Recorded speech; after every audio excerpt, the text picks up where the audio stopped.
Today I'm going to talk about wild plants that have medicinal uses that are found in the Pennsylvania wilds. Imagine you are somewhere without any transportation and you get a bug bite or a bee sting that you have a really bad reaction to and you don't have any remedies for it. It's comforting to know that you can turn to nature to help take care of that kind of problem. Oops. I've studied medicinal plants for about 20 years through a mentorship, through my personal library, and various things I've read on the internet. There are a lot of old traditional herbals printed in their entirety on the internet now, which makes a wonderful resource for people who are interested in medicinal herbs and or just the history that's involved. It's really interesting. Of the many choices available as far as useful plants that grow here in the wild, I've narrowed it down to 7. And the first of these is coltsfoot.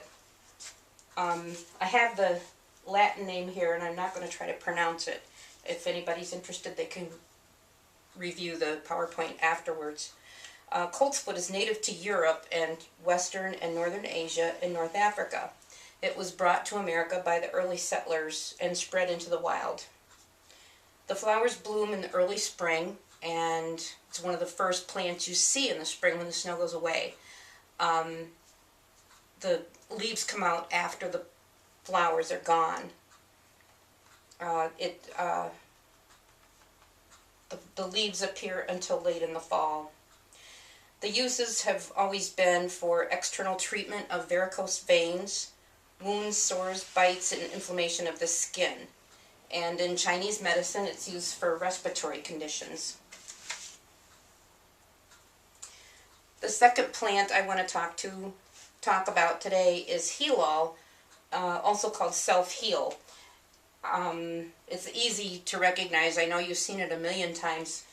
The picture's hard to recognize it from because it's only about this big and it grows down in the lawn. It is native to Europe, and it's also found in Asia, Japan, and here in America. It blooms from July to August. It's an edible plant, and it can be used in salads and soups, things like that. It has, through the years, has been used for almost every ailment known to man, almost like a panacea. Not all of these uses have been verified by science. However, the most consistent uses down through the years are as an antibacterial, an antiseptic, antispasmodic, and a diuretic. Recent scientific studies have shown promise in the treatment of cancer, AIDS, diabetes, and more. The third plant I'd like to talk about today is jewelweed, which is indigenous to North America. It blooms from May to October, and folklore says it always grows where poison ivy is found. Science doesn't agree with that, so I will leave it up to individuals to go prove that or not for themselves. It's been used as a preventive and a treatment for poison ivy, poison oak, and other skin disorders for centuries. Yule Gibbons recommended making a tea out of the whole plant in a large basin and putting it in the tub and just soaking in it if you run into contact with poison ivy and react to it badly. Folk remedies also include using this plant for bruises, cuts, eczema, insect bites, sores, sprains, warts, and ringworm. The next plant I'd like to talk about is Joe Pye weed. It's one of my favorites because the color is so pretty. It's indigenous to North America, and it blooms from May to October. Common uses for this plant are for kidney and urinary problems. The whole plant is used. The tea made out of this plant has been used to induce sweating to break a fever. It's also been used for rheumatism, gallstones, and fluid retention.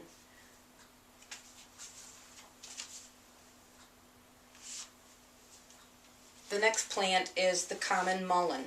We've all seen this growing along the roadside. It grows to very tall, and it's spiky with little yellow flowers on it and fuzzy leaves that grow at the bottom. It grows all over Europe and North America, and it has such a long history of medicinal use that no one really knows whether the Native Americans taught the settlers how to use it, or if the settlers taught the Native Americans how to use it. It blooms from July to September, and it's commonly used for respiratory problems, including chest colds, bronchitis, and asthma.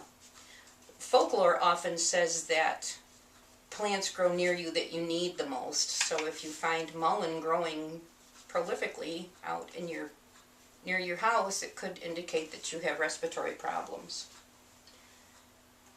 The next plant I want to talk about is plantain. It's also called crabgrass, and many people work very hard to eradicate it from their lawn. It just keeps coming back. It's the most widespread plant in the world. The seeds have been carried by travelers to every country on the continent, sometimes just in their shoes. It blooms from April to August, but the leaves are found for much longer than that. This right here is the actual flower, and there's little seeds in there that are, the plant is related to psyllium, and the seeds in there are what is very similar to psyllium, to use the way psyllium husks are used today. You can crush the leaves and moisten them and use them as a topical treatment to soothe and cool a bug bite or a wound. It's known to neutralize poisons and stop bleeding. And now we have St. John's wort. This grows all over the world. It blooms around June 24th, which is the birthday of John the Baptist, and that's how it got its name. It blooms until July, from June till July. It's been used for centuries to treat bruises and burns, and scientific studies recently being done are proving that it's very useful in treatment of clinical depression. So can anyone tell me which of these plants might be the most readily available to use for our bug bite, our insect bite we discussed in the beginning? That's the one, plantain. I just pulled some out of the sidewalk cracks yesterday. I just pulled one up just now to show you this. Of course, we're late in the fall, so it's not very pretty. But you can see the seed area here and the leaves. You can actually take a leaf, rub it a little bit, chew it up. That releases the medicinal properties, and the addition of the saliva, for whatever reason, helps. And you just apply it over top, and from my own experience, I found that you can actually feel it get hot as it pulls the poisons or the venom out from the insect bite. It's truly a little miracle plant, and most people try to get rid of it. Modern science is giving more and more attention to revisiting the folk wisdom of our ancestors, and they are finding that many of the old wives' tales have merit. I'm reminded, and I leave you with a favorite expression: yesterday's magic is tomorrow's science. Thank you.